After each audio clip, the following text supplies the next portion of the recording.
The M4 Mac Mini is here, and I believe that this is by far the best Mac that Apple has ever made. And I've got 9 reasons as to why that is. Okay, a bit of a setup change as I'm currently in Hawaii attending the amazing Snapdragon Summit. And I want to give a quick shout out to Grammarly for being the sponsor of this video. They're an AI partner that helps you communicate your ideas with quality suggestions in a more efficient way. And now, back to the video. And by the way, if you're wondering why my background looks so different, it's because we have now moved into a brand new office, or we're in the process of moving. So this is still a work in progress. It is by no means the final version, so we'll keep improving it in every single video. But yeah, let me know, what do you guys think about the setup so far? Like I said, there's just tons more coming. Okay, so the first reason why I think the new Mac Mini is probably the best Mac ever made is because it is also the smallest Mac ever made. The previous Mac Mini was already small, but the new version, just like previously leaked, is significantly smaller and only a tiny bit bigger than an Apple TV. This is also the first Mac Mini redesign in 14 years, and one that you could easily fit in your backpack, possibly even your pocket. I mean, just take a look at this thing, it is so cute. The second reason is the ports. Despite the Mac Mini being so tiny, it comes with a surprising number of ports. We've got an Ethernet port, which you can also upgrade to a 10 gigabit port as well, something that we only have on the Mac Studio and the Mac Pro. So if you've got a NAS like we do, having built-in 10 gigabit Ethernet is incredibly useful. We've also got an HDMI port for up to 4K 240 or 8K 60. And then we've got 3 Thunderbolt ports as well as 2 more USB-C ports on the front, which replace the previous USB-A ports on the back,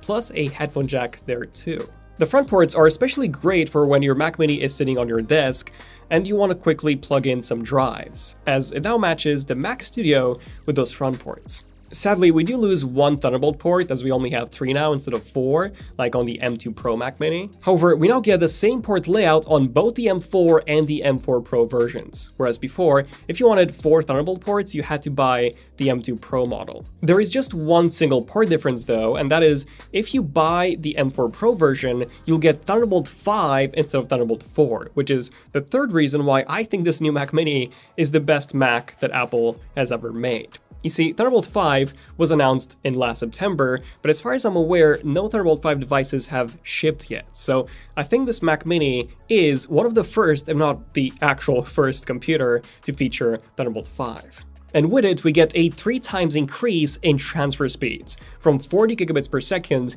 to 120. What this means is that you can now drive triple 4K monitors at 144 Hz, or even 2 6K displays off of a single Thunderbolt 5 cable. That is just insane. Here in the office, we've got a bunch of Thunderbolt docks that give us way more ports. For example, CalDigit's latest Thunderbolt 4 dock gives you 18 ports out of a single Thunderbolt 4 cable. Thunderbolt 5 docks will technically be able to give you double or even triple the amount of ports, whilst also having a ton of display outputs, which means that despite the Mac Mini having 1 less Thunderbolt port, each of those 3 Thunderbolt ports are now 3 times more capable. Oh, and by the way, if you're interested in a dock such as this one, you can find it linked down below. The fourth reason is the RAM. The M4 Mac Mini now comes with 16 gigabytes of RAM by default as opposed to 8, while the M4 Pro version now comes with 24 as opposed to 16. And this is just awesome, as both models now come with the perfect amount of RAM for their target user base, whereas before, you did have to pay more to upgrade, which is no longer the case. Additionally, you can now bump the base model to 32 gigabytes of RAM, up from the previous maximum of 24, while the M4 Pro model can now be configured up to 64 gigabytes from 32. So if your workload needs a ton of RAM, there's no need to get the Max or the Ultra chips anymore. Okay, so earlier I mentioned Grammarly, your personal AI writing partner that works with you across a wide range of apps and websites to help professionals get their work done faster, more effectively, and to a higher quality. You don't need to keep rewriting to get the right tone across. In just a few clicks, Grammarly can adjust your message to the way you'd like it to sound. There's no copy and pasting in between tabs, as the recommendations appear in line to make your writing clear and concise. In my case, it helps me stay more professional when I'm speaking to our sponsors or our wallpapers designers, where I can choose to sound more direct, more formal, or more personable. Grammarly can even help you brainstorm vacation ideas, or in my case, video script topics, and way more than that. Give it a go for yourselves. There are plenty of options to choose from, and all the features that I showed you in this video are all free to use. Okay, now back to the video. Despite its super tiny size, this new Mac Mini packs a serious punch. The base M4 model already outperforms the M3 Pro chip in terms of single-core performance, and even matches it in terms of multi-core. The GPU is weaker, which is understandable as it's got 10 GPU cores as opposed to 14 or even 18 on the unbinned model, but when you consider that I'm literally talking about the base $600 Mac Mini here, which I'm comparing to a $2,400 MacBook Pro, it's honestly shocking that you're getting better performance in the CPU department. But wait, there's more. If you thought the M4 model was too good to be true, well, the M4 Pro is even better, as it comes with a 14-core CPU, up from the 12-core that we had in the M3 Pro chip. However, while the M3 Pro had 6 performance and 6 efficiency cores, the M4 Pro has 10 performance and 4 efficiency cores. So we're getting 4 extra performance cores here.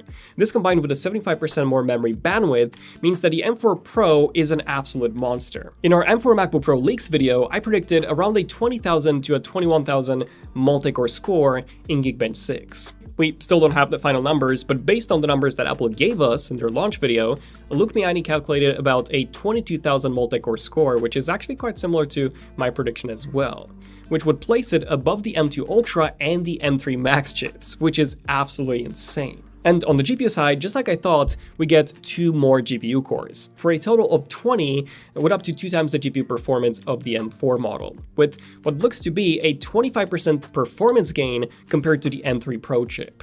Of course, the Mac Mini only had an M2 and an M2 Pro chip before, so the upgrades from those chips are even more significant. Also, the M4 Max chip that's literally just been introduced in these new MacBook Pros, it didn't really change the CPU core counts at all, and it only comes with 2 extra performance cores as opposed to the M4 Pro. So really, this M4 Pro chip is the star of the show this year. Reason why this Mac Mini is, in my opinion, the best Mac to get, as it is the cheapest way of getting your hands on the M4 Pro chip. But wait, there's more. Thermals. With this redesign, Apple has also redesigned the Mac Mini's thermal system. So rather than the intake being on the bottom and then the outtake being on the back, on this new model, both the intake and the outtake are at the very bottom. The thermal system then redirects the airflow to go in between the 2 logic boards, while the top one is technically the power supply, and then it comes right out the back. So based on how Apple described it, it should be better than the previous thermal system, which was already very good on the Mac Mini. The 8th reason why I think this is the best Mac that Apple has ever made is because it is the most affordable Mac to support triple monitors. Yes, Apple has now bumped the external monitor support so that even the base M4 model can drive 3 external displays, up from the 2 that we had before. 2 of these 3 displays can be 6K in resolution, while the third can be 4K. Whereas on the M4 Pro model, we can do 3 displays at a full 6K resolution. I was hoping that we'd see more than 3 displays supported on the M4 Pro model, as 3 is what we had last year as well. But hey, I think that's still fine, as most people don't really need 2 displays at all, let alone 3. And the fact that you can drive them all in 6K is just incredible on such a tiny device. But by far, the main reason why I think the new Mac Mini is the best Mac that Apple has ever made is the price. The fact that we now get an M3 Pro level of performance, 16GB of RAM by default, a ton of ports in such a small device, all for just $50 more than a pair of AirPods Maxes, that's just incredible.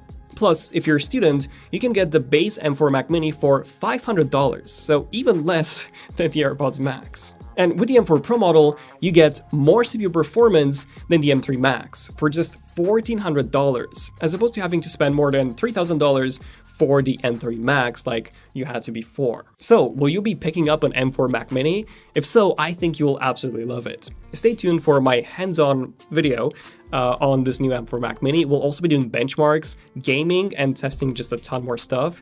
Oh, and if you want to continue the conversation on the Mac Mini, check out our zoneoftech Discord down below, which we've just updated, with tons of new channels, competitions, and way more fun stuff for you guys to enjoy, for free. And the link to join is in the description. I'm Daniel, it's been zoneoftech, and I'll see you guys in the next one. zoneoftech, signing out.